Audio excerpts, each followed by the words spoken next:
ቲንክ የመዝሙርን አገልግሎት አንደኛ በመልእክተኛነት ስሜት የሚያገለግሉ ይመስለኛል። ሁለተኛ የስብሰባውን አውድም የጠበቀ የመዝሙር ምርጫ የሚያደርጉ ይመስለኛል እና በጣም ትልቅ ነገር ነው።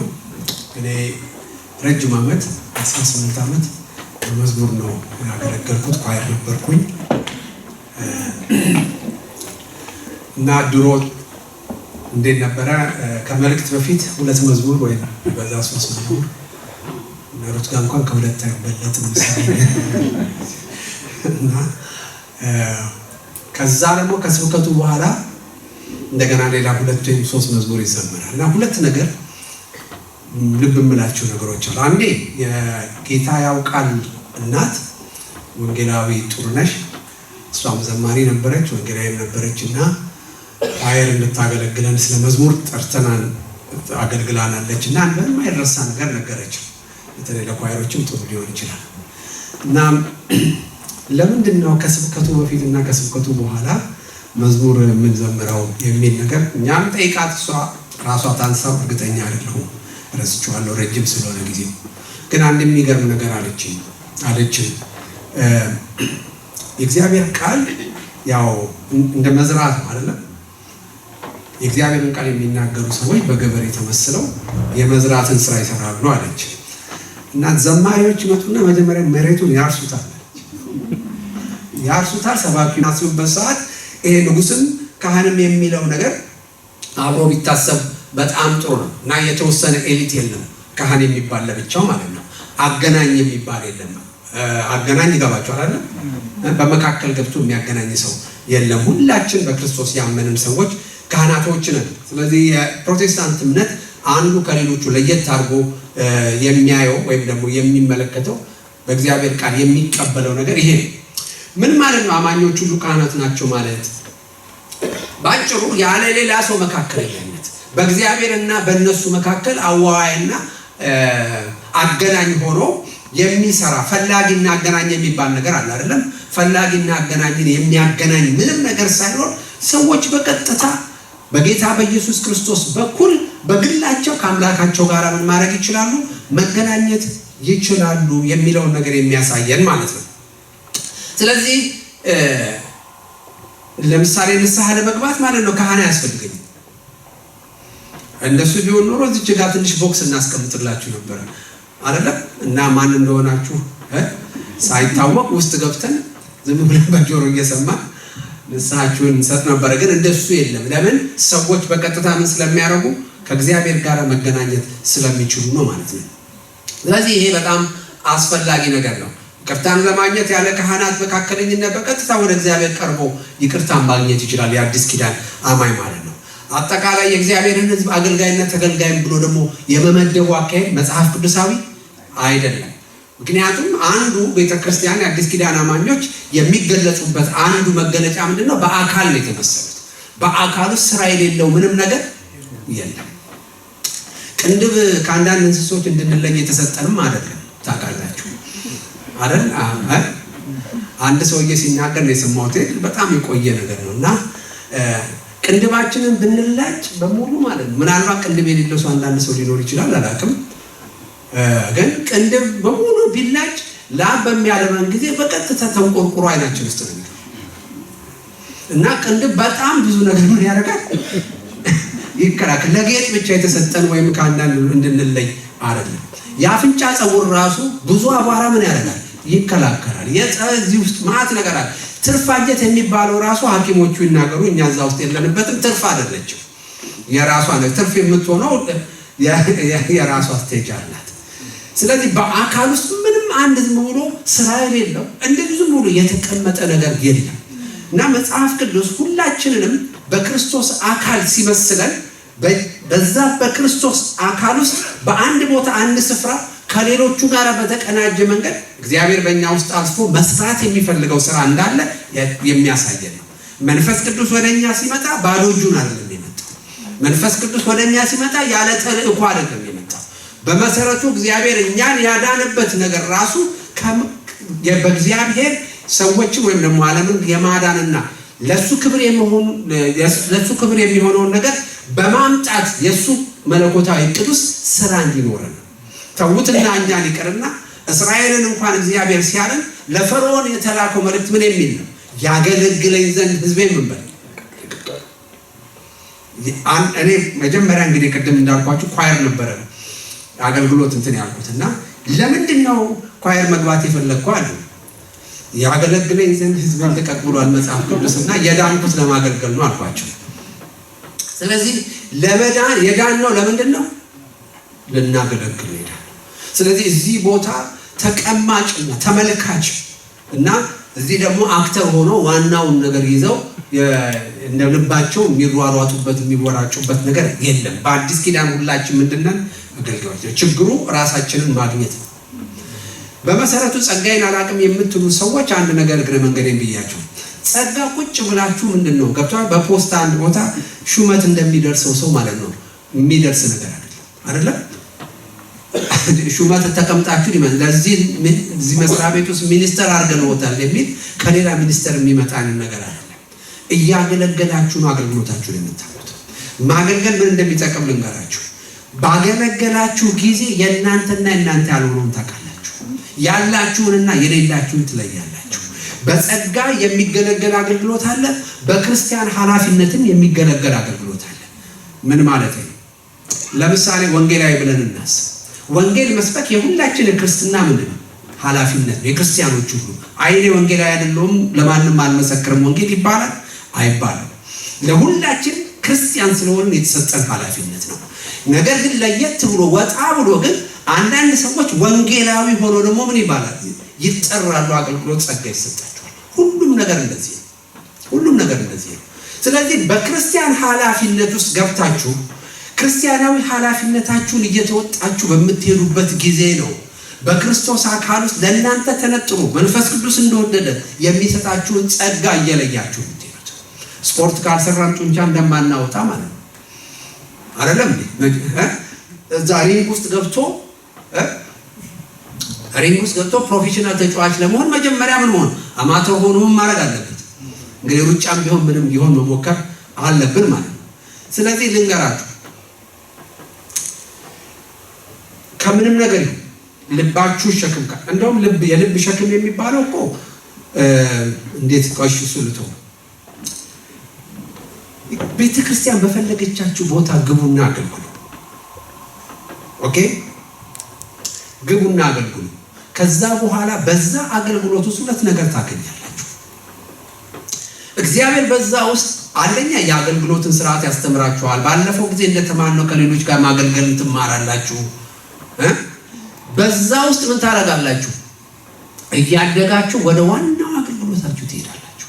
አንዳንድ አገልግሎቶች የግድ ማለት ነው ቀድመን ለዛ ለተጠራንበት ጸጋ ቅድም እንዳልኩት ራሳችንን የምናዘጋጅበትና ለተሰጠን ጸጋ የሚመጥን መንፈሳዊነትን የምናዳብርበት ጊዜ ይፈራል። እስከዛቻችን ምንድነው አጣጥፈን ልንቀመጥ አንችል። እኔ ሁሉም ካህናት ናቸው ማለት ምን ማለት ነው? ሁላችን በእግዚአብሔር ቤት ውስጥ አገልግሎት አለ። አገልግሎት በስንት ይመደባል ብያለሁ? በሁለት ይመደባል። በክርስቲያን ኃላፊነትና በመንፈስ ቅዱስ በሚሰጥ ጸጋ። በመንፈስ ቅዱስ በሚሰጠው ጸጋ ውስጥ ያሉ አገልግሎቶች አብዛኛዎቹ ምናልባት ከ195 ያላነሱት በክርስቲያን ኃላፊነት ልናገለግላቸው በምንችላቸው በዛ ውስጥም ይገኛሉ። በዛ ውስጥ እያገለገላችሁ ስትሄዱ ወደ ዋናው ጸጋችሁ ምን ይሆናችሁ ትሄዳላችሁ? እየተጠጋችሁ እየቀረባችሁ ትሄዳላችሁ። ካላገለገላችሁ ለመድገም ለማስመር ብዬ ነው ያላችሁንና የሌላችሁን ሁሉ ለመለየት አትችሉ። ኦኬ አትችሉ። ስለዚህ ቤተክርስቲያን በሰጠቻችሁ ቦታ ገብታችሁ አገልግሉ። እኔ አብዛኛዎቹን እንግዲህ መቼም ታውቃላችሁ የመጨረሻው ምንድነው? በትክክል ማገልገላችን እግዚአብሔርን ደስ በሚያሰኝ መንገድ መሄዳችን ፍሬ ማፍራታችን ያው በክርስቶስ ቀን በእሳቱ ተፈትኖ የሚታይ ነገር አይደለም። ያኔ ነው እና ብዙ ጊዜ የምለው ነገር ምንድነው? ብዙ ሰዎች ብሎ ባጨበጨቡልን አረ ጌታ ይባርክ እንደው ዛሬ እንደዚህ ባሉን ነገር ምናልባት ያን ቀን ልንቀጣበት እንችላለን። እንትኑን ላይ አልፍ ይችላል እሳቱን ማለት ነው። ምክንያቱም ምን መሰላችሁ? በዛ ቀን ዋጋ የሚያሸልመን ማገልገላችንና ሰዎች መጠቀማቸው ብቻ አይደለም። ያገለገልበት ሞቲቭ ሁሉ ምን ይሆናል? የሚፈተንበት ቀን ነው። እግዚአብሔር በጣም የሚገርማችሁ በተሳሳተ መንገድ እንዳትረዱኝ፣ በተሳካልን ነገር ሁሉ አይሸልመንም። ምክንያቱም ስኬት ብድራት በሰማይ እንደምናገኝ ማረጋገጫ ነው። ጳውሎስ ለፊልጵስዩስ ሰዎች በጻፈው መልእክት ላይ አንዳንዶች በእኔ ላይ መከራ ያመጡብኝ መስሏቸው አይደለም፣ አንዳንዶች ግን በቅንነት ምን ያደርጋሉ?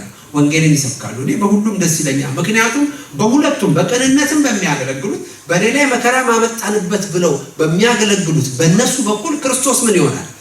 ይሰብካል። የእነዚህ ሁለቱም ምን አላቸው? በዚህ በምድር ክርስቶስን በመናገር ስኬት አላቸው፣ ውጤት አላቸው። ግን እስቲ አስቡት፣ ወደ ሰማይ ሲሄዱ በጳውሎስ ላይ መከራ ለማምጣት የሰበኩ ሰዎች እግዚአብሔር ቢሸልማቸው ይመስላችኋል? አይሸልም፣ አይሸልም። ስለዚህ ይሄን የተናገርኩበት ምክንያት ምንድነው? እኔ ቤተክርስቲያን በጠራችኝና እስቲ በዚህ ቦታ አገልግል ባለችኝ ቦታ ሁሉ አገልግያለሁ፣ ፍሬ አይቼበታለሁ እላችሁ። በእኔ መለኪያ ማለት ነው። ያ ቀን ያው ሲመጣ እናያለን፣ ለሁሉም አይደል? ያ እናውቃለን። ስለዚህ ይገርማችኋል፣ በዛ ውስጥ ነው እየሄድኩኝ አሁን ዛሬ የምችለውና የማልችለውን መችለውና ከአቅም አንጻር አይደለም ግን ያለኝንና የሌለኝን በተወሰነ ደረጃ እየለየው ይመስለኛል። እስካሁንም ማቀላቀለው ሊኖር ይችላል አላውቅም፣ ግን እየለየሁ ሄጃለሁ። የጠቀመኝ ግን ምንድነው? ማገልገሉ እናንተንም የሚጠቅማችሁ ነው። ሌላው እግዚአብሔር ራሱ ፕሮሞት የሚያደርጋችሁ በዛ ነው። ለምሳሌ ስለ ዲቁና መጽሐፍ ቅዱስ ሲናገር በዲቁና በመልካም የሚያገለግሉ ለራሳቸው ብዙ ድፍረትን እንደገናም ደግሞ ማዕረግን ያገኛሉ ይላል፣ ፕሮሞሽን ያገኛሉ። ኦኬ፣ ዝም ብሎ ተነስቶ ላይ መንጠልጠል ራሱ ትክክል አይደለም። ኦኬ፣ በተሰጣችሁ ትንሽ ነገር ታማኝነታችሁ ሲታይ ራሱ ሰው ምን ያደርጋችኋል? ቤተክርስቲያን ራሷም ታደርጋችኋል። አይ አንተ ነው ታስፈልግ አራታውኝ እኔ ለካማን ግድ የለም ከነ ድካምም ስትጠቀም አይተናል እያሉ ሊያወጧችሁ ይችላል ማለት ነው። ሁለተኛ ምን ታገኛላችሁ? ድፍረት ታገኛላችሁ። ጢሞቴዎስ ላይ ስለ 3 ላይ የምታገኙት ቃል ለራሳቸው ብዙ ድፍረት እና ደግሞ ትልቅ ማዕረግ ያገኛሉ። ስለዚህ አገልግሎት ወደ ዋናው አገልግሎታችሁ በምንድን ነው የምትመጡት? በዛ በተሰጣችሁ በትንሽ በሚመስለው አገልግሎት በጀመራችሁበት አገልግሎት አሁን ባላችሁበት አገልግሎት በታማኝነት በምታገለግሉበት ጊዜ ነው። ሁለት ነገር ነው። አንደኛ ኮንፊደንስ ምን ታደርጋላችሁ? ዴቨሎፕ ታደርጋላችሁ። መንፈሳዊ ኮንፊደንስ ማለት ነው። ታያላችሁ ለካ እግዚአብሔር በደል ድካም እያለፈ ቅድም እንደተዘመረው ምን ያደርጋል? ይሰራል። ለካ ጸጋው ትላላችሁ እና በእምነታችሁ ጌታን በማገልገል በሚሆነው ነገር የልባችሁ ድፍረት ቅዱስ የሆነ ድፍረት እያገኛችሁ ትሄዳላችሁ። ሌላው በአገልግሎታችሁ ፍሬ ተመስርታ ቤተክርስቲያን ደግሞ ለሌላ ለተሻለ አገልግሎት ትጠራችኋለች ማለት ነው። ስለዚህ በአጠቃላይ ይሄንን ነገር ማድረግ ይገባናል። የአዲስ ኪዳን አገልግሎት በመደብ የተከፋፈለ የሚያገለግልና የማያገለግል የሚባል አገልግሎት የለበትም ማለት ነው። አንደኛ ጴጥሮስ ምዕራፍ 4 ቁጥር 10 ልዩ ልዩን የእግዚአብሔርን ጸጋ ደጋግ መጋቢዎች እንደመሆናችሁ እያንዳንዳችሁ የጸጋ ስጦታ እንደተቀበላችሁ መጠን በዚያው ጸጋ እርስ በርሳችሁ ምን በሉ አገልግሉ ይላል። እያንዳንዳችሁ ጸጋ አላችሁ፣ እያንዳንዳችሁ እርስ በርሳችሁ ደግሞ ምን አገልግሉ ይላል። ከፍ ብላችሁ በምታነቡበት ሰዓት የእርስ በርሳችሁ አገልግሉ የሚለውን ቃል ከላይ አንድ ቁጥር ከፍ ብላችሁ በምታነቡበት ሰዓት እርስ በርሳችሁ ተዋደዱ ይላል። እንግዲህ እርስ በርሳችሁ ተዋደዱ የምንተረጎምበትና በምንረዳበት መንገድ ነው እርስ በርሳችሁ አገልግሉ የሚለውን መረዳትና መተርጎም ያለበት። እርስ በርሳችሁ ተዋደዱ የሚለው ነገር ምንድነው? ሚቹዋል ነው አይደል እንዴ? ጊቭ ኤንድ ቴክ አለበት። ልክ ነኝ? እኔ እወዳለሁ እናንተ ትወዱኛላችሁ አይደል እንዴ? እናንተ ትወዱኛላችሁ እኔ ምን አደርጋለሁ? እወዳለሁ። አንዱ ተቀባይ ሌላው ሰጪ ብቻ አይደለም። እርስ በርሳችሁ ምን ተዋደዱ በሚባልበት ሐሳብ ውስጥ ማለት። ስለዚህ ልክ እርስ በርሳችሁ ተዋደዱ ያለው የእግዚአብሔር ቃል ደግሞ እርስ በርሳችሁ ምን አሉ አገልግሉ ይላል። ስለዚህ ከዚህ ብቻ የተንጀገጀቀ የሚሄድ ነገር መቀበል አይደለም። ከዛም ምን የሚል ነገር አለ?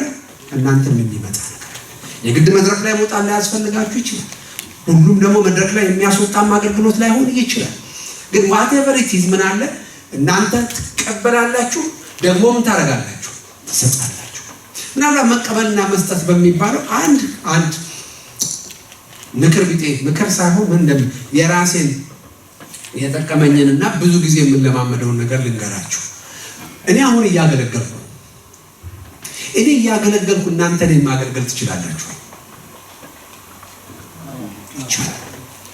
በጣም ይቻላል። ልገርማችሁ አንድ መንገድ ልንገራችሁ። ሁለት ምሳሌ ነው የምሰጣችሁ እንዴት እንደተማርኩ ማለት ነው። አንድ በጣም የምናውቃቸው አባት አሁን ወደ ጌታ ሄደዋል። ቄስ ተስፋዬ ድነግዴ የሚባሉ ሰውዬ ታውቃላችሁ? ምናልባት ስንቶቻችሁ እንደምታውቋቸው አላውቅም። በጣም የሚገርም አስተማሪ ናቸው እና ድምጻቸውም ሰውነታቸውም ትልቅ ነው። ድምጻቸውም እንትን ነው። በጣም ደግሞ በመንፈስ በመቃተል የሚያገለግሉ ሰው ናቸው እና ብዙ ጊዜ የጠራናቸው እኔ በማገለግልበት አገልግሎት ውስጥ ያገለግሉናል እና ተከታታይ የ2 ቀን የ3 ቀን ፕሮግራምም ይዘን እንጠራቸዋለን እና አንድ ጊዜ ምናልባት የ2 ቀን የ3 ቀን ፕሮግራም ይዘን ይመስለኛል፣ በሙሉ አላስታውሰውም፣ ግን ቁም ነገሩ ያለው በኋላ የምነግራችሁ ነገር ላይ ነው። እኔው ብቻ ምናልባት ጠዋት እኛን ባገለገሉበት ወይም ትናንት እኛን ባገለገሉበት መንፈስ የሚቀጥለው ላይ ያገለገሉ አይደለም። ጀምረዋል፣ አገልግሎቱ እየተናገሩ ነው። ግን እኛ የምናውቃቸው እኔ የማውቃቸው ቄስ ተስፋዬ የሉም እዛ መድረኩ ላይ ገብቷቸዋል። የሉም። የሚናገሩት ነገር ሁሉ ምን እንደምለው አላውቅም፣ ግን እሳቸው አሉ። በኋላ መጸለይ ጀመርኩ። እዛ ሆኜ ሰማቸዋለሁ፣ ጸልያለሁ። እኛ ሰውዬ ተመልሰው መጡ። ኦኬ፣ ይሄ እንግዲህ የኔ መረዳት ነው። ግን ሌላ ፕራክቲካል የሆነ ከዚህ ጋር የተያያዘ ነገር ልንገራችሁ። ተመሳሳይ ኤክስፒሪየንስ ማለት ነው። እንደዚሁ አንድ ወዳጅ አለ። በጣም ትልቅ የጌታ ሰው ነው። የእውነቴ ነው። አንዳንድ ምስክርነቱን ብትሰሙ የብሉይ ኪዳን አገልጋይ ነው የሚመስላችሁ። ምን ማለት ነው? እንደነ ኤልያስ ምናምን ማለት ነው። በጣም የሚገርም ምስክርነት ያለው እና በጣም የእግዚአብሔርን መንፈስ የሚሰማ የሚያደምጥ ሰው እና ይሄ ሰው ያገለግለናል። ጠዋት አገልግሎናል። እሱም ጋር ቀልድ የለም ስላችሁ ሪሊ በደንብ በመንፈስ ሆኖ ማገልገል የሚያውቅ ሰው እና ጀመረ አገልግሎት ጸልየን ጀመረ አገልግሎት ጀመረ። ግን እንዳልኳችሁ ያ የማውቀው ሰው አይደለም። ያ ጠዋት የነበረው ሰውዬ አይደለም። ብዙ ጊዜ የማውቀዋለሁ አይደለም። ከዛ እኔ እዛ ቁጭ ብዬ መጸለይ ጀመርኩ። ስጸልይ እንዴት እንደማስብ ብቻ እዚህ አካባቢ ጭንቅላቱ አካባቢ የሆነ ነገር ይታየኛል። ገብቷችኋል? በምን ላስረዳችሁ? እንደ ትንኝ እንደ ዝንብ ይሁን ብቻ የሆነ ነገር ይታየኛል። ጥቁር ነጭም አይደለም፣ ያው በመንፈስ የምታዩት ነገር ነው። በኋላ ያን ነገር በማስተውልበት ጊዜ ተስፋሽ እንዴት ይባላል አልኩኝ። ለምንድን ነው ልብ ያላል አልኩት። ራሱ በመንፈስ መመራት የሚባለው ምናምን ነገር ብዙ ነገር ከሱ ተብሏል። በዛ ላይ ኤክስፒሪየንሱን ልነግራችሁ ከልቤ ነው የምነግራችሁ። በጣም የሚገርም ነገር ጌታን በሚገርም መንገድ የሚያደምጥና የእግዚአብሔር መንፈስ በሚገርም መንገድ የሚመራው ሰው እና እንዴት አላስተዋለው? እኔ ጋር ነው ወይስ እሱ አላስተዋለው? እኔ ጋር ነው ወይስ እሱ አላስተዋለው? እና ጸልያለሁ። በዚህም ሀሳብ እሟገታለሁ። 20 ደቂቃ ምናምን አካባቢ ሄደ። ዋታቱ ምን ሆነ መሰላችሁ? ጀስት ስቶፕ አቆመ። ቆይ ጸልዮ ነው የጀመረው። እስቲ ጸልያለን።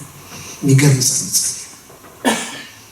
ጸልየና ምን እንዳለ ይገርማል። እግረ መንገዳቸውን ወደ ሌላ ቦታ የሚያልፉ አጋንንቶች ናቸው መሰለኝ እዚህ አካባቢ አክቲቭ ነበሩ ምናምን ነገር ትክክል ነው ማለት ነው። ምንድን ነው የምናደርገው እኛ? አሁን አንዳንድ ጊዜ አንዳንድ ሰው ሲናገር ቅድም እንዳልኳቸው አንዳንዱ ችግር እኛ ጋር አለ። ጠዋት እንደነገርኳቸው አይደል? እኔ ጋር ነው ፕሮብሌሙ። እኔ ራሴ ደብቶኝ ነው የመጣሁት፣ ሳልዘጋጅ ነው የመጣሁት አይደለም። ያልተናዘዝኩት ከእግዚአብሔር ጋር ዲል አድርጌ ያልጨረስኩት ነገር አለ። መንፈሳዊ ችግር ውስጥ ነኝ ያለሁት whatever it is ብቻ እና እዚህ ያለው ሰው ችግር የለበትም። እኔ ነኝ ችግር ያለብኝ እዛ ጋር የተቀመጥኩት ሰውዬ ማለት ነው።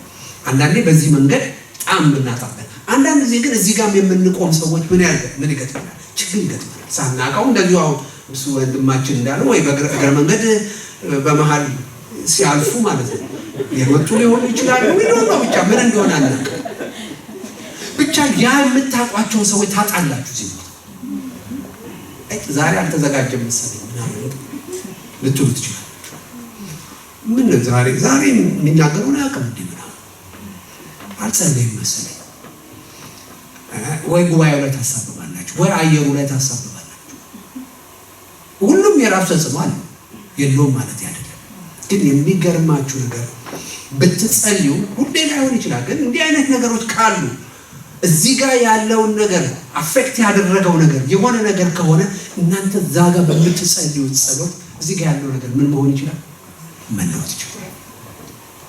ጉባኤ በጉባኤ ጸሎት በጣም በብዙ ነገር እግዚአብሔር እንደዚህ ሊሰራ ይችላል። ምን ልላችሁ ነው? እርስ በርሳችሁ ምን በሉ? አገልግሉ።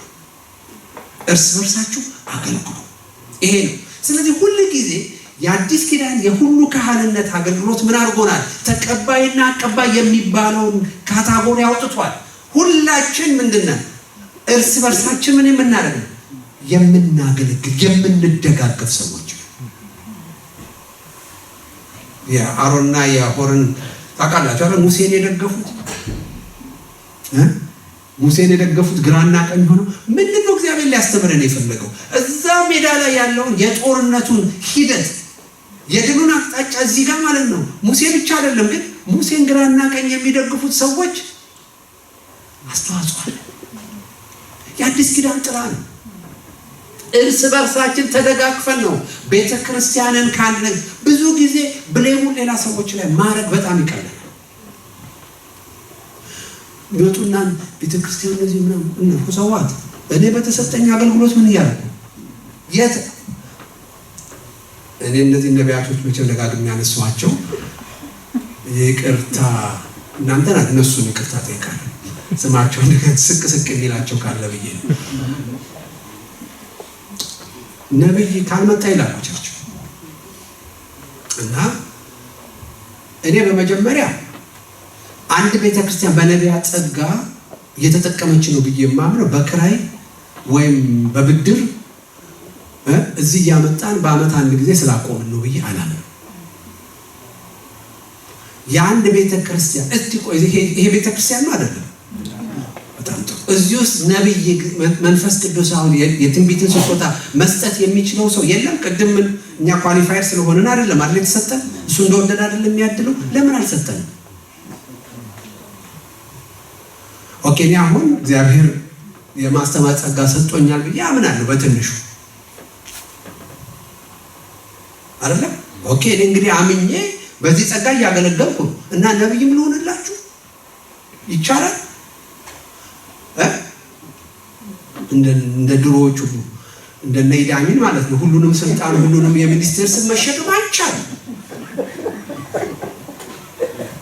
አይደለም? እንዴ ጆከር መሆን እኮ አንችልም። የት ነው ታዲያ የጎደለው? እኔ ጸጋዬን አውቄ የለም አንተ እኛን የምታገለግልበት ያለ ጸጋ ነው ካላችሁ አስቀምጡኝ። እኔ በጸጋዬ ግን እንደማገለግልና በዚህ እየተጠቀማችሁ ከሆነ የጎደለው ነገር የት ነው ያለው? የተቀመጣችሁት እናንተ ጋር። እኔ መጠየቅ ያለብኝ የቤተክርስቲያን መሪዎች መጠየቅ ያለብን ለዚህ የነቢያት ጸጋ ይሁን ለምንም ጸጋ ፋሲሊቴት ካላደረግን ገብቷችሁ ፋሲሊቴት ካላደረግን የሚያስፈራ አትሞስፌር ከፈጠረ እናንተን ኢንካሬጅ ካላደረግን በዛ አቅጣጫ ካላስተማርናችሁ ትክክል ኃላፊነቱን እኛ እንውሰድ አይደለም እንዴ? ካልሆነ ግን ቤተክርስቲያን ውስጥ ጎደለ የምትሉት ነገር በሙሉ የቱ ጋር ነው? በሙሉ ስም ገብቷችኋል? አሁን በመናገርበት ኮንቴክስት ማለት ነው። የት ነው ያለው ካላችሁት እዚህ ተቀማጩ ጋር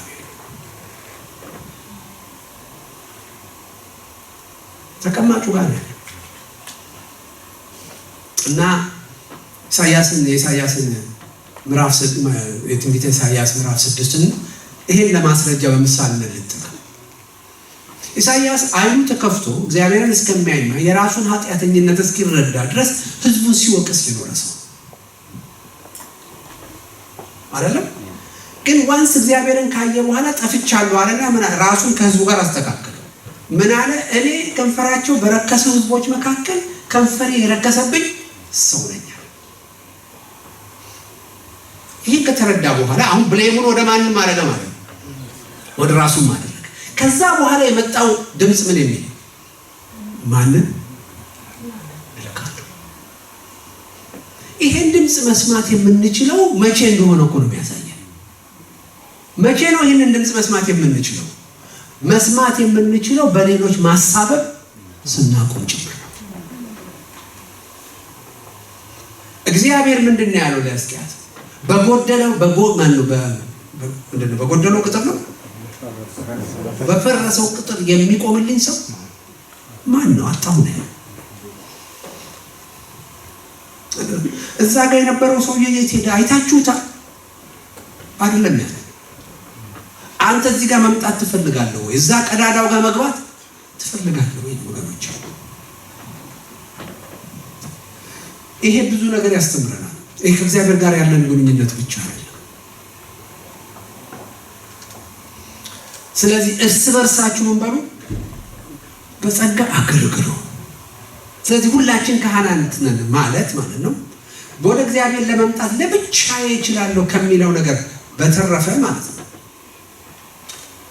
እኔ ሌላውን የሚጠቅምበት ሁላችንን የምንተናነጽበት ነገር መንፈስ ቅዱስ በእያንዳንዳችን ውስጥ አኑሯል ማለት ነው። እግዚአብሔር ይርዳል። እውነቴን ነው። እግዚአብሔር ይርዳል። አንዳችንን ብሌም እያደረገን ማለት ነው እኛ ጋር የጎደለውን ነገር አይተን እግዚአብሔር እኛን ሊልክ የፈለገበትን የተልቆ ጥያቄ ለእኛ እንዳያመጣ አይኖቻችንን ወደ ሰማይ ሳይሆን ወደ ሌላ ነገር አዙረን ጊዜያችንን እንዳናባክን ይርዳል። ኦኬ። ስለዚህ አማኞች ሁሉ ካህናት ናቸው የሚለው ነገር እነዚህን ነገሮች ሁሉ የሚያሳየን እንደሆነ ማሰብ ይኖርብናል ማለት ነው። ስለዚህ ዋናው ጭብጥ አገልጋይና ተገልጋይ የሚባል ነገር የለም። ሁላችን ምንድነን? ካህናቶች ነን። ሁላችንም አገልጋዮች ነን ማለት ነው። ኦኬ። አሁን ፖይንቱ ይሄ እውነት ሁሉ ካህን ነው የሚለው እውነት እያንዳንዱ ሰው በግሉ አክሰስ ማድረግ ይችላል። ከእግዚአብሔር ጋር ከጌታ ጋር መገናኘት ይችላል። ጉዳዩን ከሱ ጋር መጨረስ ይችላል። በመሃል ማንም ሳይገባበት ብቸኛው መካከለኛ ክርስቶስና ክርስቶስ የሰራው የመስቀል ስራ በሆነበት በዛ አካሄድ ሰው ሁሉ ከእግዚአብሔር ጋር በግል መገናኘት ይችላል የሚለው ሐሳብ የቤተ ክርስቲያንን እሴት መቀነስ አይችልም ነው። የቤተ ክርስቲያንን እሴት መቀነስ አይችልም፣ ወይም የቤተ ክርስቲያንን እሴት ሊቀንስ የሚገባ ነገር አይደለም። እውነት ነው። ክርስትና ወይም በክርስቶስ የሆነው ነገር እያንዳንዳችን በግል ቫልዩ እንድናገኝ አድርጓል። ብዙ ጊዜ የሚባል ነገር አለ፣ ሰምታችሁታል እርግጠኛ ነኝ። ጌታችን ኢየሱስ ክርስቶስ ወደዚህ ምድር በሚመጣበት ጊዜ ለመሞት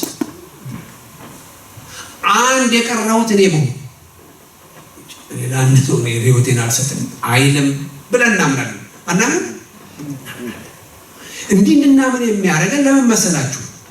የኢየሱስ ክርስቶስ ሞት ማለት ነው እዚህ 60 ሰው ነው ለ60 ተካፍሎ ብጥስ አርጓል የተሰጠ የክርስቶስ ሞቱ የፈሰሰው ደም በመስቀሉ የተሰራው ስራ ለሁላችንም በኩልነት 100% ነው የደረሰው።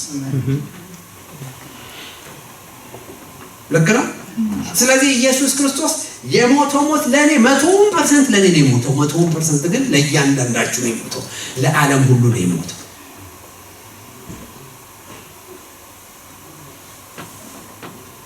ስለዚህ የዳነው በግል ነው የሚባለው ለዚህ ኦኬ። በግል ድነናል። ትክክል። እግዚአብሔር በግል በስማችን በአድራሻችን በመንፈስ ቅዱስ በተላከ ወንጌል ደርሶ ወደሱ ደህንነት ጠርቶናል። በደንብ ስሙ። እግዚአብሔር የሚያድነን በግል ቢሆንም በዳንበት ህይወት ግን የሚያኖረን በክርስቶስ አካል ውስጥ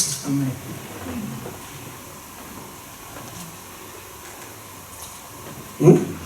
ያዳነን በግል ቢሆንም የሚያቀን በግል ቢሆንም የሚያኖረን ግን በዛ በዳንበት ህይወት ግን የምንኖረውና በዳንበት ህይወት ውስጥ ያለውን መንፈሳዊ ጸጋ ሁሉ የምንካፈለው በቤተ ክርስቲያን ውስጥ በክርስቶስ አካል ውስጥ የምንካፈለው።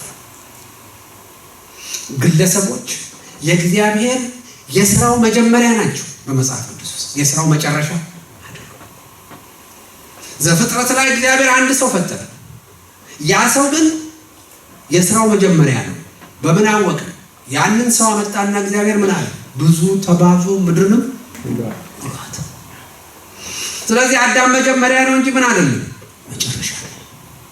እግዚአብሔር አንድን አብርሃምን ምን አደረገው? ብቻውን ሆኖ ሳለ ጠራው ይላል መጽሐፍ ቅዱስ።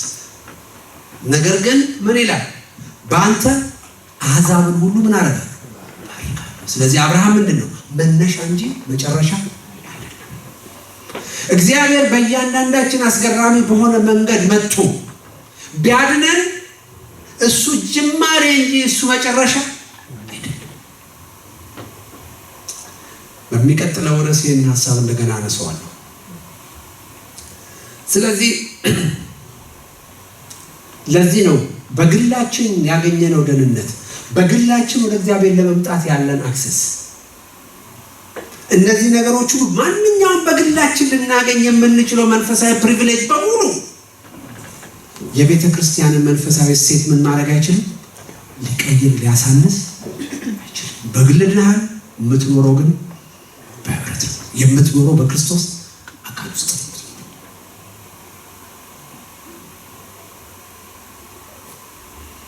እግዚአብሔር ቤት የለም እንዴ ይላሉ ሰዎች። እግዚአብሔር የትም አለ። እሱ የሌለበት ቦታ የለም። ክርስቲያን ከሆነማ እሱ እንደውም እኛ ውስጥ እኮ ነው አይደለም? ያ ነገር ግን የእግዚአብሔር ቤት የሚባለውን ቅድም የተነሳንበትን እውነት ግን የሚሽር አይደለም። አንድ ነገር ልንገራችሁ። ሰዎች የግላቸው ጣዖት ሊኖራቸው ይችላል። በቃ ማንም ሰው አይደለም ፓተንት አሰርተው ማለት ነው። ምንድነው የአእምሮ የፈጠራ ምንድነው የሚባለው? እሱን ሁሉ ሰርቲፊኬት ወስደው ማንም ሰው ይሄንን ኮፒ እንዳያደርግብኝ ብለው በህግ አስከልክለው የራሳቸው ጣዖት መስራት ይችላል። የግል እግዚአብሔር ግን የሚባል ነገር የለም። የእስራኤል አንዱ ፕሮብሌም እንደ ህዝብ እግዚአብሔርን በራሳቸው ሞኖፖላይዝድ ማድረጋቸው ነው አንዱ ፕሮብሌማቸው። በጣም ፕሮቮክ አደረጋቸው። ኢየሱስ ክርስቶስ መጣና ከኢሳይያስ አነበበላቸው። ይሄ ዛሬ በጆሮአችሁ ተፈጸመ አለና ወዲያው ወረድ ብሎ ምን አለ? በእስራኤል ብዙ መበለቶች ነበሩ በኤልያስ ዘመን። ኤልያስ ግን የተላከው ወደ ማን ነው? ማነው? ወደ ሰራፕቷ ሴት ቤት ነው። ሰራፕቷ ሴት አሕዛብ ናት። በእስራኤል በጣም ብዙ ለምጣሞች ነበሩ አይደለም? ነነማንም ማለት ነው። ነገር ግን መጥቶ የተፈወሰው ማን ነው? ያ ሶርያዊ አንድ ነማን ነው ብሎ ሲናገራቸው ጥርሳቸውን አፋጩበት ይላል አይደለም? ተቆጡ ይላል።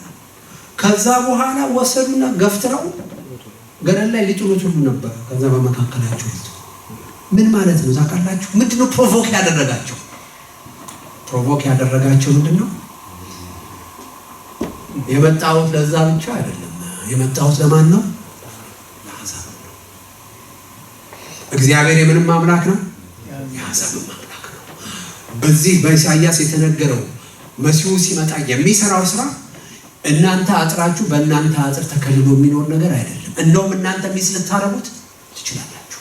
ልክ ኤልሳ በነበረበት ጊዜ ብዙ ለምጻም የሆነ እስራኤላዊ ኖሮ እነሱ ሳይፈወሱ ሶርያዊው አሕዛቡ መጥቶ እንደተፈወሰ የዚህ የኢሳይያስ 60 ፍጻሜ የመሲሁ መገለጥ ልክ እንደዚህ እንዳይሆንባችሁ አላቸው። ሞኖፖላይዝ ልናደርገው አንችልም በግላችን ማለት ነው። እግዚአብሔር የማን ነው? አባትነቱ በኋላ እናያለን። እያንዳንዳችን አላለም የኔ የምንለው አባት አለ። ልክ ነው? አዎ የኔ የምንለው አባት አለ። ግን ወንድሞች እህቶች ካሉን አባትነቱ የስንት ነው? የሁሉ ነው። ስለዚህ የግል በጣም ፕራይቬታይዝድ ካደረጋችሁት እግዚአብሔርን ከሕያው አምላክነት ወደ ጣዖትነት እያወረዳችሁት ከባድ ነገር ነው። ግን it's true ሞኖፖላይዝድ የሚደረግ ክርስቶስ የለም። ሞኖፖላይዝድ የሚደረግ መንፈስ የለም። ሞኖፖላይዝድ የሚደረግ እግዚአብሔር የለም።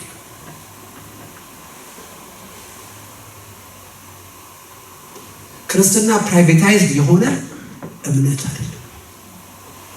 ክርስትና የአካል ህይወት ነው። የቤተ ክርስቲያን ህይወት ነው። የህብረት ህይወት ነው።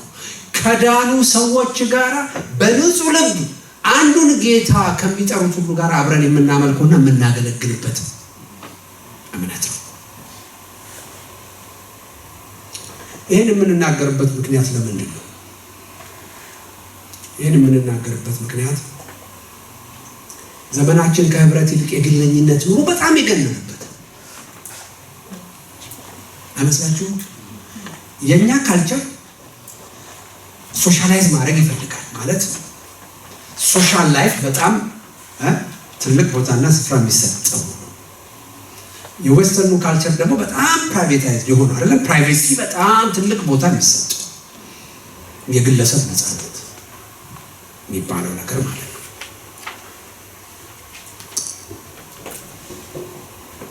ምናልባት እግዚአብሔር ሌላ ጊዜ ከሰጠንና ሬሌቨንት ከሆነ የግለሰብ የህሊና ነፃነትና የቤተ ክርስቲያን ስልጣን በሚልም ርዕስ ልንማር እንችላለን። እነዚህን ሁለት ነገሮች እንዴት ነው እንትን የምናደርገው ባላንስ የምናደርገው? ያው ጥሩኝ ማለት አይደለም፣ ማመልከቻ ማስገባት አይደለም ማለት ነው። ግን ኦኬ ትልቁ ፖይንት ምንድነው? ሁላችን ካህናት የሆንበት ህይወት በቤተ ክርስቲያን ውስጥ የሚታሰብ ህይወት ነው። ኦኬ በቤተ ክርስቲያን ውስጥ የሚታሰብ ህይወት ነው። እንደ ቤተ ክርስቲያንም ነው ካህናት የሆነው አይደል? ቅድም ስለ ንግስና ተነግረናል አይደል እንዴ? የዳኑ ሰዎች የክርስቶስ የሆኑት ሁሉ ናቸው ከኢየሱስ ክርስቶስ ጋር ምን የሚሉት የሚነግሱት። ስለዚህ የዳን ሰዎች እኛ ሁላችን ኮሌክቲቭሊ ምንድነው? ካህናት ነው። አንድነትን፣ ህብረትን፣ ቤተክርስቲያንን ሊያሳንስ አይገባም ማለት ነው። ኦኬ መጽሐፍ ቅዱስ እያንዳንዱ የራሱን ሸክም ይሸከም ብሎ ያዘናል። ግን እንዲሁ ደግሞ ያው ሌሎችን የወንድሞቻችሁንም ደግሞ ሸክም በመሸከም የክርስቶስን ህግ በዚህ ፈጽሙ ይላል። የኔ ሸክም መሸከምማ ራሱ እኔነቴ ምን ያደርገኛል? ያስገድደኛል። ልክ ነኝ። በአሁኑ ጊዜ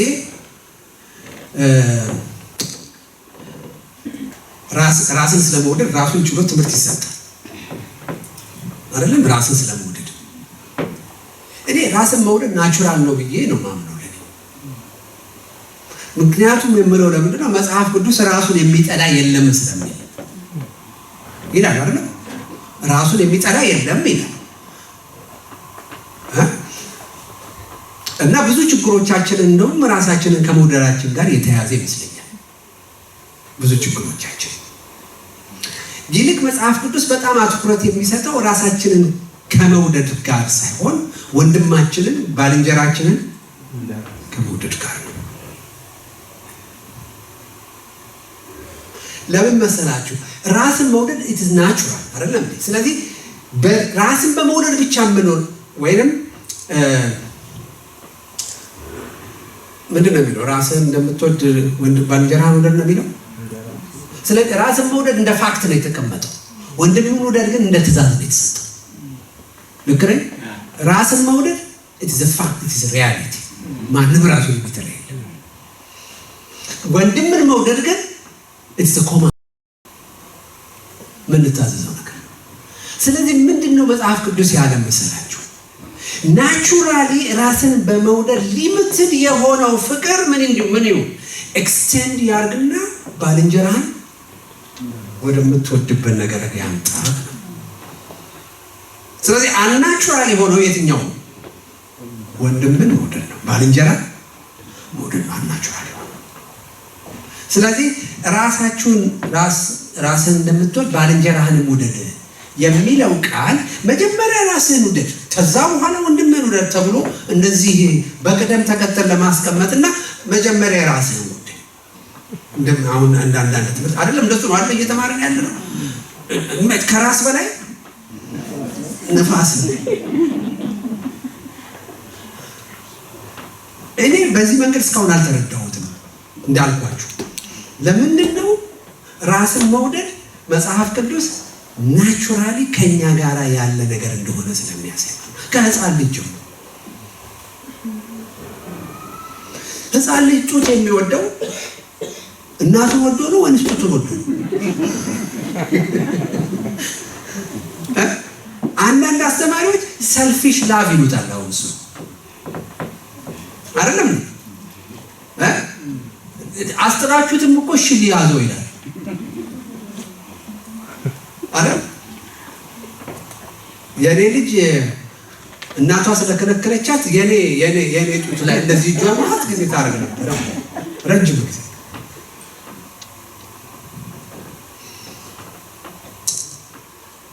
ከዚህ በራስ ላይ ማለት ኒድ ቤዝድ ከሆነ ላፍ ምን እንድንሆን ነው? እንድንላቀቅ ነው ይፈልገው። ሰልፍ ሴንተርድ ከሆነ ፍቅር እንድንላቀቅ ነው ይፈልገው። ስለዚህ የራሴን ሸክም መሸከም ምንድን ነው? ግዴታ። ምክንያቱም ራሴን ምን ስለምወድ። የወንድሜን ግን የሌሎችን ሸክም መሸከም ግን በራሴ ሊሚትድ ከሆነ ናቹራሊ በኔ ላይ ፎከስድ ከሚያደርገው ሊሚቴሽን ምን መሆን አለብኝ? መውጣት አለብኝ ማለት ነው። መንፈሳዊነት ነው እንግዲህ ከኛ ወደ ላይ የሚያሻግረን ማለት ነው። ይሄ መንፈሳዊነት ሄዶ ማለት ነው ክላይማክሱ ላይ ሲደርስ ምን ይሆናል መሰላችሁ? ኢየሱስ ክርስቶስ ነፍሱን ለኛ እንደሰጠ እኛም ለወንድሞቻችን ነፍሳችንን ምን እናደርጋለን? እንሰጣለን። that is a climax። ገብቷችኋል? የራስ ደግሞ መውደድ ክላይማክሱ እዚህ ክርስቶስ ነው። ዮሐንስ ወንጌልን ነው የምነግርህ፣ ዮሐንስ መልእክትን ነው እዛ ውስጥ ያለውን ሐሳብ ነው የምነግራችሁ። እዚህ ክላይማክሱ ክርስቶስ ነው። እዚህ ክላይማክሱ በወዲ በኩል ያለው ቃየል ነው። የራስን መውደድ ክላይማክስ ወንድምን መግደል ነው። የራስን መውደድ ደግሞ በዚህ በክርስቶስ በትክክለኛው አቅጣጫ ስናደርግ ክላይማክሱ ለወንድሞች መሞት። መነሻ ነጥቡ ግን ራስን መውደድ ሁለቱ። ቃየል በነገራችን ላይ አዳም ብቻ አይደለም እኛ ውስጥ ያለው ቃየልም አለ። ኦኬ አዳምን ብቻ አይደለም የወረስነው። ዮሐንስ መልእክት ቃየልም እያንዳንዳችሁ ውስጥ አለ ነው። ባልዳንበት ህይወት፣ ይሄ ከክርስቶስ ጋር ባልሆንበት ህይወት እኛ ከሌሎች ጋር ያለንን ግንኙነት ዲፋይን የሚያደርገው ቃል በጨለማ የሚመላለስ ወንድሙን ይጠላል። ይሄ ወንድሙን የሚጠላው ደግሞ በማን ምሳሌነት ነው አለ? በቃየል ምሳሌነት። ስለዚህ እኔ ውስጥ ቃየል እናንተ ውስጥ ቃየል አለ ማለት ነው። አዳም ከእግዚአብሔር ጋር ያለን ሪሌሽንሺፕ ዲፋይን ያደርጋል። ቃየል በእርስ በርሳችን ላይ ያለውን ከእርስ በርሳችን ጋር ያለውን ግንኙነት ምን ያደርጋል? ዲፋይን ያደርጋል።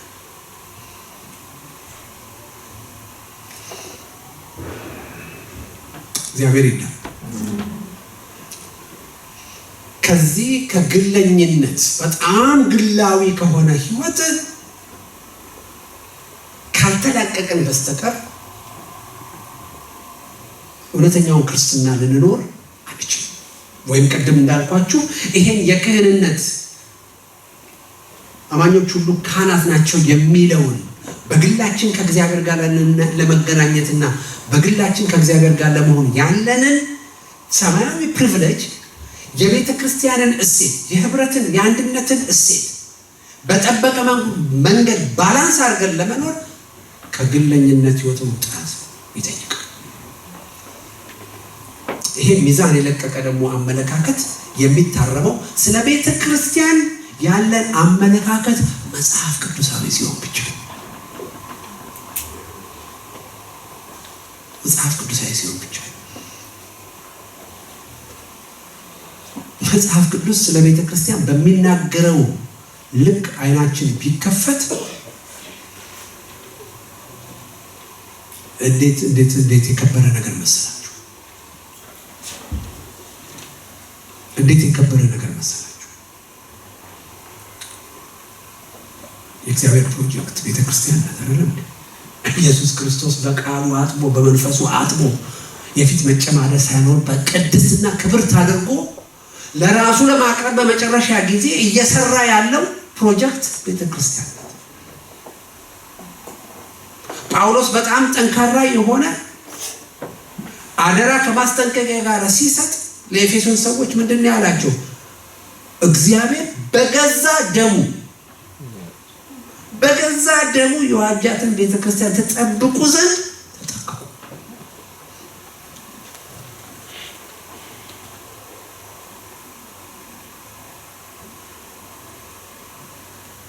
እግዚአብሔር ፍጥረትን ሲፈጥር ኃይሉን፣ ጥበቡን፣ እውቀቱን፣ ጉልበቱን ነው ኢንቨስት ያደረገው።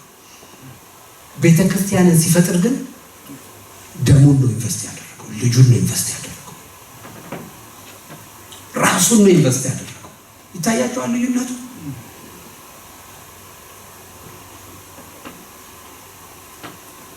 የኤፌሶን መጽሐፍ ይህንን በማነጻጸር ይናገራል። እግዚአብሔር ፍጥረትን ከፈጠረበት ኃይሉ ይልቅ ኢየሱስ ክርስቶስን ከሙታን ያስነሳበትና በሁሉ ላይ አለቃ አድርጎ የቤተ ክርስቲያን ሙላት አድርጎ ኢየሱስን የሰጠበት ስራው ይበልጣል የተባለው ለዚህ።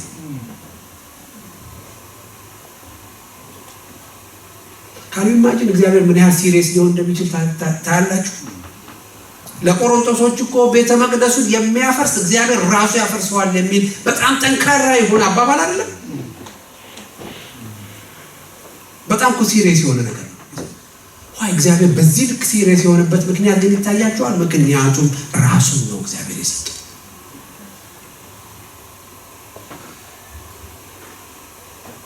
ራሱን የሰጠው።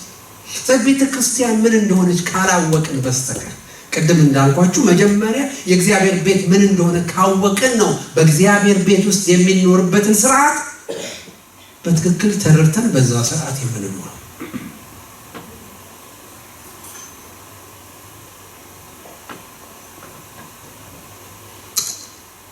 በድሮ ወደኛ እንመለስና እዚህ ሀገር የተወለዳችሁ ካላችሁ ላትረዱት ትችላላችሁ። እድር ቫልዩ ነበረው አይደል? እቁብ ቫልዩ ነበረው።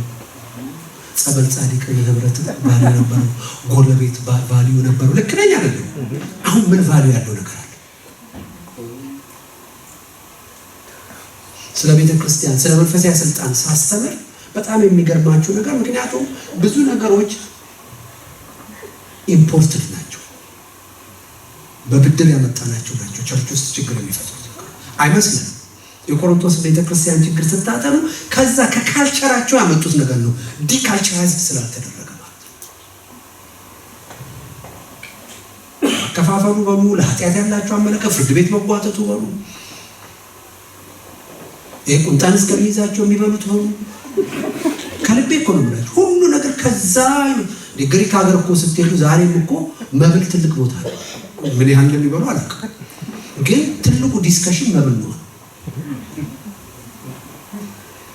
ልጅ ሲወጣ እናቱን ከሰዓት ምንድን ነው የምበላው ብሎ ጠይቆ ነው የሚወጣው። የነገሩኝ ነው የምነግራችሁ።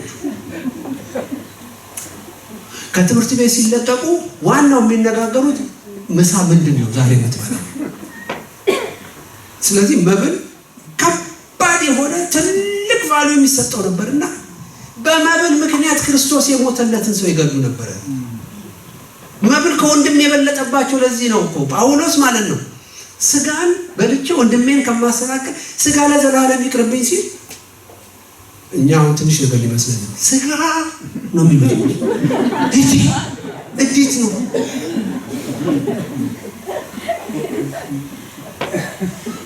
ትንሽ ነገር እንዳይመስላችሁ። ኢትዮጵያ ውስጥ እንዴት ነው አንድ ሰውዬ ነበሩ በጣም ስጋ የሚወዱ የማውቃቸው ቸርቻችን ወደ ጌታ ሄደዋል እና ስጋ ከስጋ ጋር የተያዘ እንግዲህ ኮሌስትሮል ይሁን ምን ይሁን እኔ ዶክተር አይደለሁም ብቻ አመማቸውና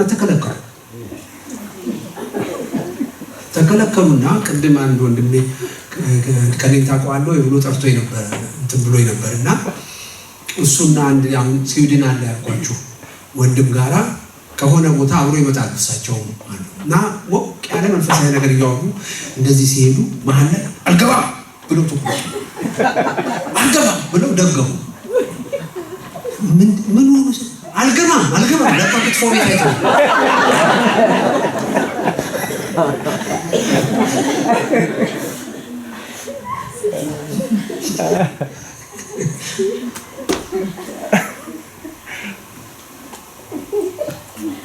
እና ምን ልላችሁ ነው ለቆሮንቶሶች እንደዚህ ሲምፕል ነገር እንዳይመስላችሁ ማለት ነው። ኦኬ በጣም ሲሪየስ የሆነ ነገር ነው። ግን ይሄን ነገርኳችሁ ለምንድን ነው? ችግራቸው ምን የሆነ ነው? ኢምፖርትድ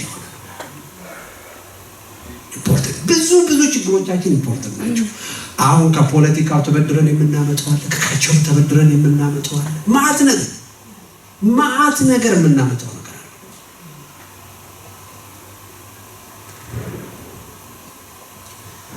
ይሄ ቱሳም ኤክስታንት እኛም ብሌሙን መውሰድ አለብን።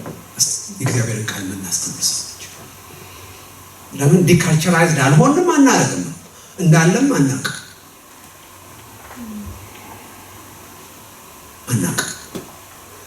ምን ማለት ነው? አንድ ሰው ሲጋራ ከተወ፣ መጠጥ ካቆመ፣ ምናልባት 2-3 ገርልፍሬንድ መያዝ ካቆመና ባንክ በቃ እኮ ጌታ ግልብጥብጡን አውጥቶ እኮ ሰውየውን ለውጦታል አይደል? ሰውየው ግን ስንት ኮታ ምንድን ነው ኮተት ገና ተሸክሟል ይዟል። ቅድም ባልኳችሁ እንትን ማለት ነው። ከሰው ጋር መግባባት አይችልም። የሰው ሀሳብ መቀበል አይችልም። ግትረኝነቱ ይሄ ቅድም ያልነው ነገር ማለት ነው። ቶሎ ፋሚሊየር መሆኑ በእጅ ያለ ነገር በቃ መናቁ ምን ገባችኋል አይደል?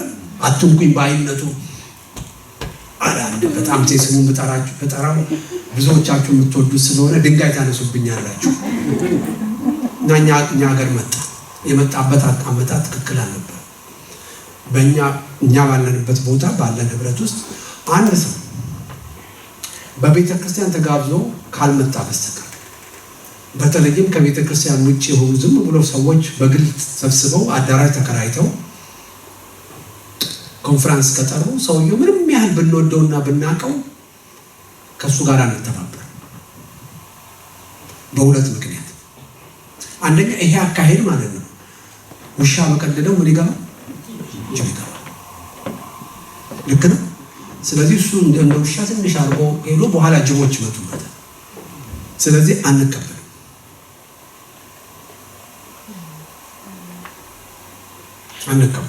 እንዲህ አይነት ነገር።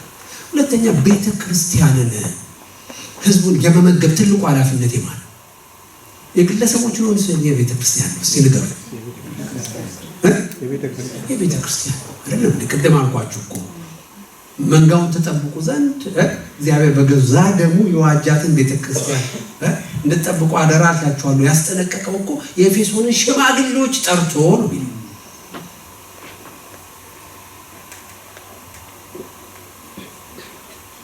ሌሎችም ምክንያቱም ልሰጣችሁ እችላለሁ እንዳያወጣን እዚህ ጋር ልመለስ። ከዛ መጣ ተባበሩ ተባለ። እኛ አንተባበርም ማለት አንተባበርም። ላናግራችሁ አለ ደስ ይለናል። ከዛ በኋላ ተቀጣጠረ። ቅዳሜ ቀን ነው ቀኑ። የየአጥቢያው ቤተክርስቲያን መሪዎች ተሰበሰብን። 1 ሰዓት ምናምን ሲቀር እነሱ ይምጡ እንጂ ያልመጣም ማለት ለምን እንዶ ሌላ ተውት፣ ሌላ ነገር ተውት። እንዶ ሎጂስቲኩን ብቻ አስቡት። 15 ሰው ምናምን በ3 መኪና ተንጋግተን የምንሄደው ለምንድን ነው? ንገሩኝ። ትክክል ነው? ፌር ነው? ሁለተኛ እንግዳው ማለት ነው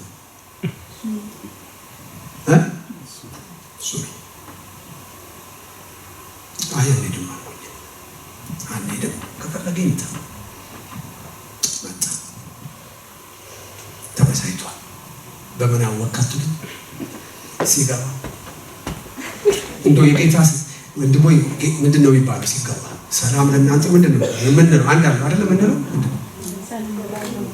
ሰላም ለእናንተ ወይ ሰላም ለዚህ ቤት ብቻ እንላለን እንደሱ እንኳን አላለ ይሄን በጌታ ፊት ነው የምነግራችሁ ሳጨምር እኔ ኩሩ ኢትዮጵያዊ ነኝ ኩሩ እየደጋገመ ደረቱን እየመታ እንደዚህ ነው ከየት መጣ ኩሩ ኢትዮጵያዊነት ቸርች ይዘን ያመጣ ነው ከየት አመጣ ነው ከየት ነው ያመጣ ወንድሞቼ እናቶቼ አንድ ነገር ልንገራችሁ ቆይ ቤተ ክርስቲያን ስትመጡ ኢትዮጵያዊ ሆናችሁ ነው የምትመጡት ኤርትራዊ ሆናችሁ ነው የምትመጡት ስዊዛዊ ጀርመናዊ ሆናችሁ ነው የምትመጡት ወይስ ክርስቲያን ሆናችሁ ነው የምትመጡት ቸርቹስ መጀመሪያ ክርስቲያን ነን ከዛ በኋላ የፈለጋችሁት ነው እዚህ ቦታ የሚያገናኘን ክርስቶስ ነው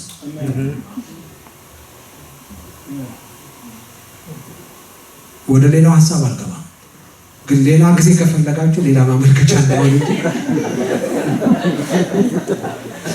ደህንነታችንና ሶሻል ኢምፕሊኬሽን ወይም ደግሞ ማህበራዊ አንድምታ የሚልም ትምህርት አስተምሬያለሁ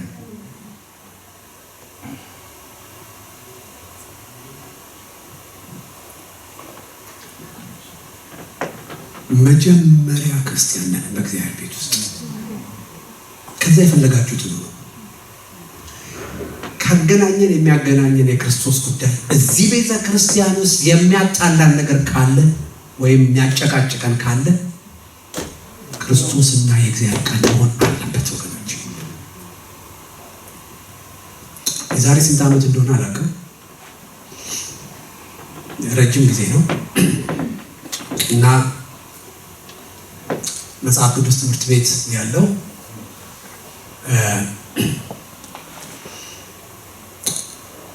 አይ ቲንክ የአዲስ ኪዳን ስነ መለኮት ላይ በቆሮንቶስ መጽሐፍ ላይ የሆነ ነገር እንዲጻፍ የቤት ስራ ተሰጠ የቤት ስራው እሱ ብቻ ነበር ወደ 17 ቶፒኮች ናቸው 17 ነበር ክላስ ውስጥ የነበረ ልጆች እና ሰው እየሄደ እየመረጠ ነው የሚወስዱ ያንንም ቶፒክ እንዳጋጣሚ ነው ያልመጣው ሰው ሁሉ የጣላት ወይም የፈራት አንድ ቶፒክ ቀረች ምን የምትልናት ክርስቲያን ዩኒቲ based on 1 Corinthians and the current problem of መካነ ኢየሱስ የክርስቲያን አንድነት በአንደኛ ቆሮንቶስና አሁን በጊዜው በመካነ ኢየሱስ ያለው ፕሮብሌም ወይም ችግር በዛ ጊዜ የነበረው ፕሮብሌም ደግሞ የቋንቋ ፕሮብሌም ነበር የኦሮሞኛ ቋንቋ ይመለክ አይመለክ የሚል ነበር ፕሮብሌም በመሰረቱ ይሄ ርዕስ መጀመሪያ ከሶሻል ኢሹዎች ጋራ በመጽሐፍ ቅዱስ አኳያ ያገናኘኝ የመጀመሪያ ምን ይልበላችሁ በቃ የመጀመሪያ ክስተት ነው ህይወቴ ውስጥ መጽሐፍ ቅዱስ ለሶሻል ፕሮብሌሞቻችንም መፍትሄ አለው መልስ አለው የሚል ነገር ማለት ነው ከዛ በኋላ ስዊዘርላንድ ከመጣሁ በኋላ የሆነ ጆይንት ሰርቪስ አለ አላክ ብሮትፎር አለ ታውቃላችሁ ብሮትፎር አለ የሚባል አለ ብሮትፎር አለ የሚባል ካምፔን ያደርጋል በሶስተኛው ዓለም ሀገሮች የሶሻል ፕሮብሌሞች ላይ ካምፔን ይደረጋል እና ያ ካምፔን በሚደረግበት ቀን ርዕስ ይመረጥና ያ ርዕስ በየቸርቹ ይሰበካል እና እኛ ጆይንት አብረን በዚህ ቀን የምናመልክ ትኖች ብዙ ጊዜ ርዕሱ ይሰጣል አንዳንዱ ርዕስ እኔ ቶፒኩም አይገባኝም ተውትና እንኳን መጽሐፍ ቅዱስ ውስጥ ጥቅስ ላገኝለት ቶፒኩ ራሱ እና መጀመሪያ ቶፒኩን ነው ማለት ነው እስቲ አሁን ላንድ ግራቢንግ አንድ ጊዜ ላንድ ግራቢንግ ማለት እነዚህ ሶስተኛ ዓለም ሀገር መሪዎች ማለት ነው $1 እና $1.50 ማለት ነው የገበሬውን መሬት ለውጭ ባለሀብቶች እየቸበቸቡበት ማለት ነው ገበሬውን አፈናቅለው ማለት ነው እስቲ አሁን ላንድ ግራቢንግ ከታመጡ ራሱ እንትኑ ቶፒኩ ራሱ ለኔ በደንብ አልገባም ፌር ትሬድ ፌር ዌጅ አሁን በቀደም ደግሞ የሆነ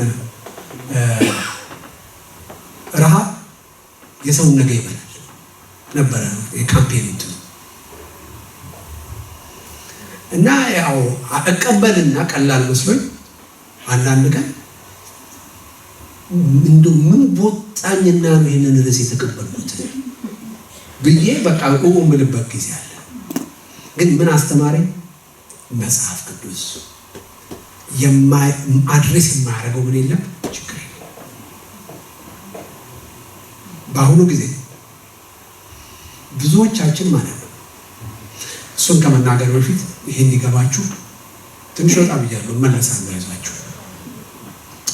ካርል ባርዝ የሚባል አንድ ቴዎሎጂያን ነው፣ የስነ መለኮት ሊቅ ነበረ፣ ሞቷል። እና ባዝል በሚባለው ስዊዘርላንድ ውስጥ ባለ ከተማ ውስጥ ያገለግል ነበር። የእሱ ስብከት ሁልጊዜ የሚደንቀው አንድ ሰው ነበር ጉባኤ ውስጥ። እና ያ ሰው አንድ ቀን ምን ብሎ ጠየቀው? ካርል እኔ በጣም ነው የምገረመው፣ የምትሰብከው ስብከት ሁልጊዜ ሬሌቨንት ነው፣ ተዛማጅነት አለው ከህብረተሰቡ ጋር። እና እኔ ማወቅ የምፈልገው እንዴት ነው ስብከትን የምታዘጋጀው? ምን ብሎ መለሰለት? ይኸውልህ እኔ ስብከቴን ሳዘጋጃለሁ በአንድ እጄ መጽሐፍ ቅዱስ ይይዛለሁ፣ በሌላ እጄ ጋዜጣ ይዛለሁ። ያለ ጋዜጣ ነበር። ጋዜጣው የህዝቡን ችግር የህብረተሰቡን ችግር ይነግረኛል፣ መጽሐፍ ቅዱስ ደግሞ መፍትሄውን ያሳየኛል። አሁን ምንድን ነው የምናደርገው? የህብረተሰቡን ችግር ሶሻል ሚዲያ ይነግረናል። መፍትሄውንም የት ነው የምንፈልገው? የት ነው የምንፈልገው? ኢሳት ችግሩን ይነግረንና አንድ ሌላ ጥሩልኝ ምን እንዳለ አላውቅም። ድሮ ነው ኢሳት የሚያለው አይደለም። ደግሞ የሆነ ደግሞ ምን ይላል 360 ደግሞ መልሱን ይነግረናል። እሺ ይሁን፣ እሱን ይዘን ደግሞ እዚህ የምንባላበት ምክንያት ምንድን ነው? ጥያቄ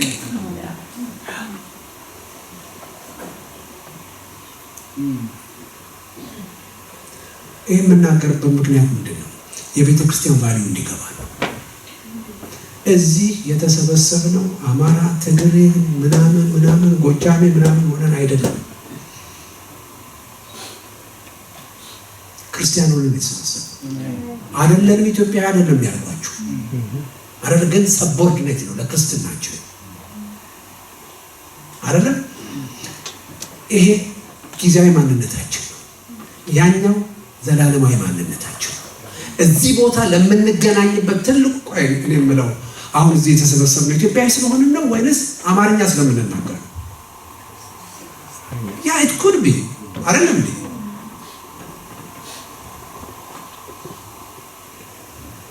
እኛ የምንሰበሰበው ኢትዮጵያዊ ተመራርጠን መሆን የለበትም፣ ኤርትራዊ ተመራርጠን መሆን የለበትም። እንዴ በኋላ እኮ ሌላም እየወረድን እኮ በብዙ ነገር እየወረድን እንሄዳለን። ክርስቲያን ስለሆነ አማርኛ የምንጠቀመው አማርኛ ቅዱስ ስለሆነ ስለምንግባባበት አይደለም። ልክ ነኝ አይደለም? እንደ ለእግዚአብሔር የትኛው ይቀርበዋል? አማርኛ፣ ትግርኛ የትኛው ነው ሞር ቀረብ የሚል? ሞር የሚያደምጠው እግዚአብሔር ሞር የሚችለው የትኛው ነው? ይሄ ረጅም ዓመት አይደለ እንደ አማርኛ የተነገረው? እንደሱ የሚባል ነገር የለም። ይሄን የነገርኳችሁ ለምንድን ነው? ብዙ ዲካልቸራይዝድ ያላደረግነው ነገር አለ። አሁን ደግሞ ፌስ እያደረግን ነው። በቃ ፌስ እያደረግን ነው። ባለፈው በነበረው ጦርነት ቤተክርስቲያኑ ሰዎች ለመጸለይ አልተቸገሩ? ሲጸለይ ሰዎች ኦፈንድ አልሆኑም? ዋይ? አንዳንዶቻችን ጸሎቶቻችን ራሱ ፖለቲሳይዝድ ናቸው። ቅርብ ቀን በእኛ የዚህ አሁን የጾምና ጸሎት ጊዜ ስለታወጀ ማለት ነው በእኛ የዋትሳፕ እንትን ላይ ጸሎታችን ፖለቲሳይዝድ መሆን ብቻ እንዴት እንጸልይ፣ እንዴት ነው የሚጸልየው፣ እንደዚህ ሶሻል ኢሹዎችን እንዴት ነው የምንጸልየው የሚል አጭር ነገር ላካፍላችሁ ጀምሬ ነበር እና በመሀል በጣም ሌላ ስራ ስለመጣብኝ ትቼዋለሁ። ማለት ሙሉ ገና አልጨረስኩትም፣ ጨርሰዋለሁ።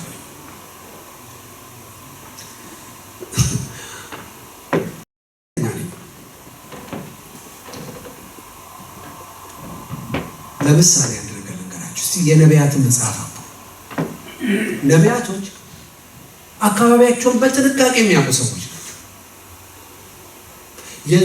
የዙሪያውን ጂኦፖለቲክስ ማለት ነው እግዚአብሔር የገለጠላቸው ነገር አለ። ግን በደንብ የሚያውቁ ሰው አቅጣጫ እንኳን አይሰጡም። ከሰሜን እያሉ ሲናገሩ ዘይ ነው።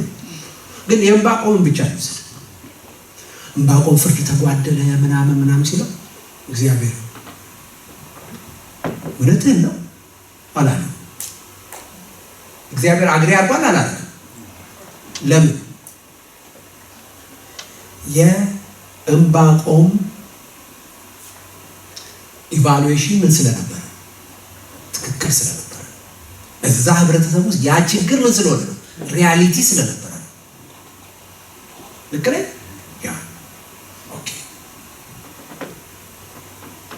አሁን አንዳንዶቻችን ስንጸልይ እግዚአብሔር የዕንባቆምን ጸሎት አፕሮቭ እንዳደረገው የስንቶቻችን ጸሎት አፕሮቭ ይሆን አላውቅም። ገብቷቸዋል? ምን ለማለት የፈለኩት እውነት ያልሆነ በጣም ፖለቲሳይዝድ የሆነ በጣም ኤግዛጀሬትድ የሆነ ነገር ሁሉ ምን ልናደርግ እንችላለን? ጸሎታችን ላይ ልናመጣ እንችላለን። ችግሩ ግን ምንድን ነው? ኢምፖርትድ ነው።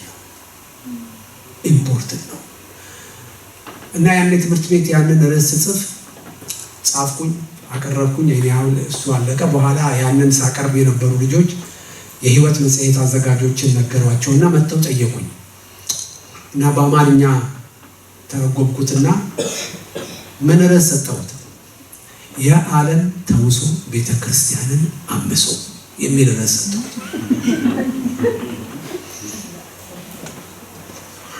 አሁን እኛም የምንታመስበት በብድር ያመጣነው ነው ማለት ነው። ተውሶን ያመጣነው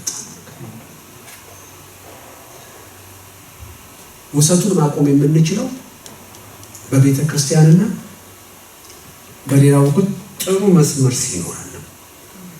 ኦኬ፣ ቤተ ክርስቲያን ምን እንደሆነ በትክክል ሲገባ በእግዚአብሔር ቤት ማደሪያ እንዴት መኖር እንደሚገባ ጠንቅቀን ስናውቅ አይደለም። የዚህ ያለውን ቅዱስ ቅባት እዛ ያለውን ደግሞ ዝም ብሎ የተራሰው ቅባት እዚህ ልናመጣ አንችልም። ካላወቅን ግን የከበረውን ከተዋረደው መለየታችን። የከበረው ከተዋረደው ማለት ባይዘው ኃጢአትና ቅዱስ የሆነ ነገር ማለት አይደለም። የከበረና ኮመን የሆነ ማለት ነው። ኮመን ማለት ነው ኃጢአትም ማለት ነው። ግን በእግዚአብሔር ቤት ደግሞ ምን አለ? ፊት ያደርግ ማለት ነው። ግልጽ ነው። ስለዚህ የቤተ ክርስቲያንን ትክክለኛ ማንነት መጽሐፍ ቅዱስ ላይ በተመሰረተው መንገድ ካላወቅን በስተቀር በጣም ረጅም ተናግሬያለሁ። ካላወቅን በስተቀር ምን አንልም? ከብድር ከውሰት አምጥተን ቤተክርስቲያንን ችግር ውስጥ ከመክተት አንድንም። ወይንም ደግሞ በጣም ብናሳጥረው እንደዛ እንኳን ከግለኝነት የጸዳ ህይወት መኖር አንችልም። ለቤተክርስቲያን ለወንድሞች ቅድም እንዳልኳችሁ ክርስቶስ ለያዘው ዘላለማዊ ፕሮግራም እያጸዳት እያነጻት በቃሉ እያጠባት ክብርትና ነውር የሌለባት ለሚያረጋት ቤተክርስቲያን የምንኖር ሰዎች አይደለም። በክርስቶስ ኢየሱስ መከራ የጎደለውን እኔ ምን አደርጋለሁ አለ ጳውሎስ፣ ፈጽማለሁ። ክርስቶስ የቀረው ነገር አለ፣ ያላሟላው ነገር አለ ማለቱ አይደለም። ክርስቶስ ግን በመከራው ሊያገኛት የፈለገችን ቤተክርስቲያን ይሄን እየሰራበት ባለው ፕሮጀክት ውስጥ ምን አደርጋለሁ?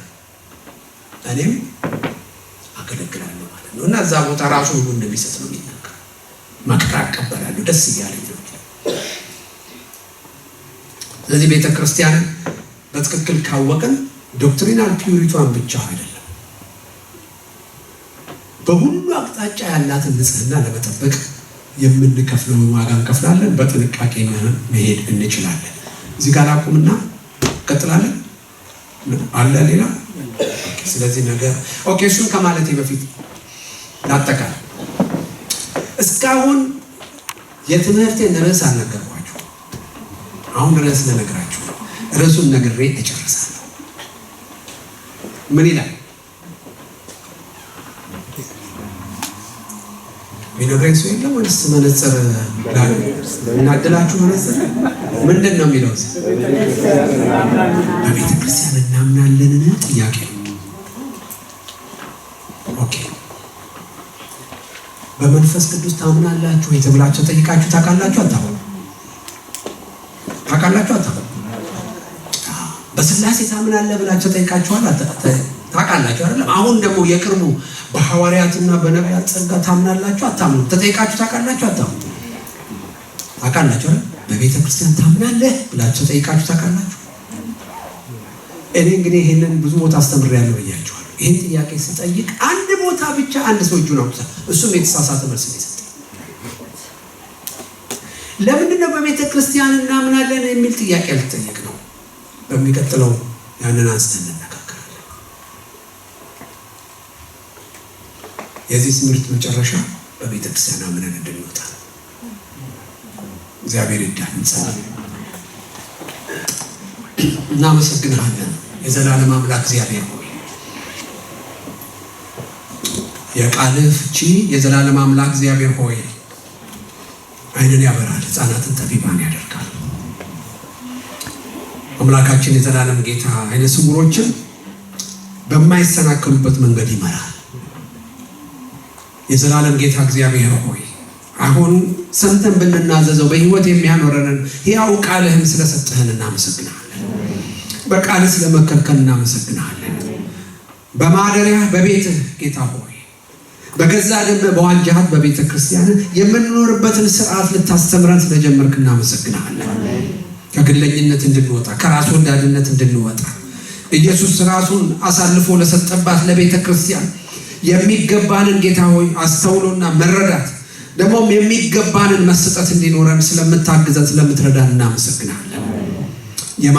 የማደሪያዎችህን ውበት ማየት እንድንችል የዘላለም አምላክ የቤትህን ክብር ማየት እንድንችል የክብርህን ስፍራ ክብር ማየት እንድንችል አምላካችን የዘላለም አምላክ አሁንም በቅዱስ መንፈስ ሕፃናትን ጠቢብ በሚያደርገው ቃልህ ወደኛ እንድትመጣ እንለምንሃለን።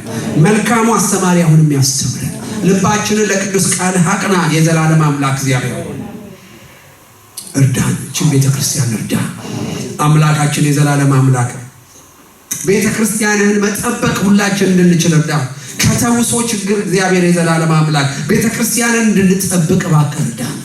ማንነታችንን በትክክል እንድናቅና እንድንረዳ እንዲገባ ያንዳንዳችንን እንድትረዳለን ምናለን። በቤት ላይ እግዚአብሔር ሆይ አላግባብ በሆነ መንገድ እጅን የሚዘረጋ መቅደስን የሚያፈርሰው የሚጠብቀውን ጌታ ሆይ ታላቅ ቃል ይናገራልና በፍርሃት መኖር እንድንችል እርዳን ጌታ ሆይ። ፍጥረትን ከፈጠርክበት ጌታ ሆይ ቤተ ክርስቲያንን የፈጠርክበት አፈጣጠር ለዛ የከፈልከው ዋጋ ታላቅ መሆኑን እንድንረዳ እርዳን። እናመሰግናለን። ተላልፈን በተገኘንበት ሳናስተውል ስተን በተገኘንበት አንተን ባሳዘንበት የቤትህን የማደሪያህን ስርዓት በጣስንበት የዘላለም አምላክ እግዚአብሔር ሆይ ባቃለልንበት በማንኛውም ጌታ ሆይ በድፍረት ይሁን በስህተት በሰራነው ነገር ሁሉ የጌታችን የኢየሱስ ክርስቶስ ደም አምላካችን የዘላለም አምላክ ከመተላለፋችን ከኃጢአታችን ሁሉ እንዲያነጻ በኢየሱስ ክርስቶስ ስም እንጸልያለን። አሜን። ክብር ሁሉ ላንተ ይሁን በጌታ በኢየሱስ ክርስቶስ ስም አሜን። እግዚአብሔር ይባርካል።